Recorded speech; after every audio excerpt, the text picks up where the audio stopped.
ఈవిడ అధికారంలో ఉంటే వాళ్ళకి చట్టపరమైన సమస్యలు ఉండవు, ఈవిడ అధికారంలో ఉంటే మళ్ళీ దోచుకోవచ్చు. అక్షరం ముక్క జ్ఞానం లేదు, రాజకీయాల పట్ల అవగాహన లేదు, ప్రజల సమస్యల పట్ల అసలు అవగాహన లేదు, ప్రజా సమస్యలు అనేవి ఏంటో తెలియదు.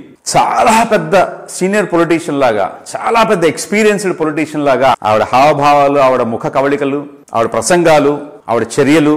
ఎందుకు కవిత గురించి కూడా మాట్లాడాల్సిన దౌర్భాగ్య స్థితి వచ్చిందంటే మాకు, నాలాంటి వాడికి, ఇంకా ప్రజల్లో కొంతమంది ఆవిడ నమ్ముతున్నారు. అంత పెద్ద లిక్కర్ స్కామ్ లో బాహాటంగానే ప్రూఫులతో సహా దొరికిపోయి దాదాపు 5-6 నెలల పాటు జైలు జీవితం అనుభవించి వచ్చినటువంటి ఒక ముద్దాయి, సరే ఇంకా నేరం అఫీషియల్ గా రుజువు కాబడలేదు కాబట్టి ఆవిడ ముద్దాయి, అక్యూజ్డ్ కిందే పరిగణించాలి.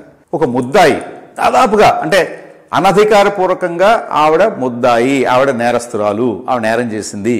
ఏ సాక్ష్యాధారాలు లేకుండా పదవిలో ఉన్నటువంటి ఒక వ్యక్తిని అంత ఈజీగా ఈడీ కానీ సిబిఐ కానీ అరెస్ట్ చేయరు కదా. ఆవిడ వల్ల ఏం ఉపయోగపడుతుందని, ఆవిడ ఇంట్లో వాళ్ళకే ఉపయోగపడలేదు, ఆవిడ పిల్లలకే ఆవిడ ఉపయోగపడలేదు. తల్లి 6 నెలలు జైలు జీవితం గడిపొచ్చింది అంటే ఇంకా పిల్లల భవిష్యత్తు ఏముంటుంది? మరి అలాంటి ఆవిడ ప్రజలకు ఏ రకంగా ఉపయోగపడుతుంది? చెంచాలు, ఈ డబ్బాలు కొట్టేవాళ్ళు వీళ్ళంతా ఎప్పుడు ఉంటున్నారు, ప్రతి ఒక్క వ్యక్తికి ఉంటారు. 4 డబ్బులు ఉంటే ఎవరికైనా వస్తారు.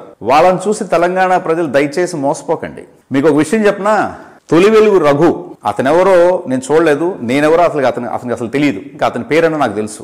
తొలి వెలుగు ఛానల్ రఘు నాకు ఇవాళ ఉన్నటువంటి జర్నలిస్టులో చాలా ఇష్టమైనటువంటి వ్యక్తి. ఒక సంవత్సరం క్రితం వరకు టీవీ5 మూర్తి గారు అంటే గౌరవం ఉండేది. భారతదేశంలోనే అత్యుత్తమైన జర్నలిస్టులో మూర్తి గారు ఒకళ్ళు అని. కానీ ఆయన కూటమి ప్రభుత్వం వచ్చిన తర్వాత ఆయన వైఖరి ధోరణి కొంత మారాయి, నాకు ఇప్పుడు గౌరవం తగ్గిపోయింది. కానీ నాకు లాస్ట్ 3-4 ఇయర్స్ నుంచి బాగా నచ్చినటువంటి జర్నలిస్ట్ ఎవరు అంటే తొలి వెలుగు రఘు. అతను ఏమాత్రం లాభాపేక్ష లేకుండా, ఏమాత్రం భయం లేకుండా, నిస్వార్థంగా ఎక్కడ తప్పు జరిగితే అక్కడికి వెళ్ళి, మనిషి కూడా చాలా చిన్న పిల్లాడిలో ఉంటాడు. నాకు తెలిసి అతనికి పెద్దగా మంది బార్బలం ఏం లేదు, వెనకాల నుంచి పెద్ద సపోర్ట్ ఏం లేదు. కేసీఆర్ మీద చేసినటువంటి పోరాటం అసలు అనిర్వచనీయం, మాటలో చెప్పలేం. తొలి వెలుగు రఘు చేసినట్టు పోరాటం అనిర్వచనీయం. అదే స్థాయిలో, దాదాపుగా అంతే స్థాయిలో బక్కా జడ్సన్ చేసిన పోరాటం.